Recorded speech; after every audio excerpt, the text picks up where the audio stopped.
Machine, ঠিক আছে। প্রথমত আমাদের এয়ার ব্রাশ মেকআপ করতে গেলে এয়ার ব্রাশ মেশিন কন্ট্রোল করতে জানতে হবে, ঠিক আছে।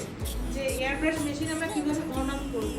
এখানে দেখছো 3টে দাগ আছে, সাদা মতো দাগ আছে, দেখতে পাচ্ছ। এখানে আমরা এটা হচ্ছে বাটন, পাওয়ার বাটন, ওকে।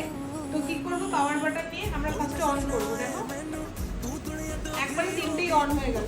এখন অনলি হাওয়া বেরোচ্ছে, অনলি হাওয়া। এবার যখনই আমরা, এটা হচ্ছে ট্রিগার মানে এটা যখনই প্রেস করবো তখনই আমাদের ফাউন্ডেশনটা বেরোবে। এটা আমরা যতই আমরা এটা অন করে দিই, ট্রিগারটা না প্রেস করলে এটা ফাউন্ডেশন কিন্তু বেরোবে না, ওকে। এবার এটাকে যদি আবার টিপি, পাওয়ারটা কমলো। তুমি যদি লোয়ে করতে চাও, যখন আমরা কন্ট্রোল করি বা ব্লাশ করি তখন আমাদের 1-এ দরকার হয়। যখন আমরা ফাউন্ডেশন অ্যাপ্লাই, তুমি যদি মনে করো সেকেন্ডে 2 নম্বরে করতে হবে, আবার যদি মনে করো প্রেশার একটু বাড়াবো তাহলে আমাদের 3 নম্বরে করতে হবে। তাহলে এটা হচ্ছে কি আমাদের